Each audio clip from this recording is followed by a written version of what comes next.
En op welke manier kan je allemaal een nieuwe alinea starten? Dat is nog wel handig om te onthouden. Claudia, daar hebben we het bij begrijpelijk lezen over. Op een, sorry, wat zeg je? Op een? Inspringen heette dat, hè? Dat hadden we bij begrijpelijk lezen geleerd. Dan heb je zo een zin, die staat hier. En die stopt. En die volgende zin begint niet aan het begin van de regel, nee. Die begint een stukje verderop. Dat kan. Wat kan er nog meer? Een witregel. Dus dit is inspringen.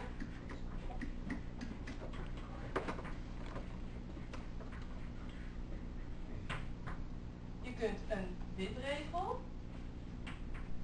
Is er nog iets wat kan?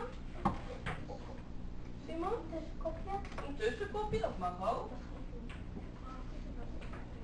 Dat is een tussenkopje is zo'n klein titeltje.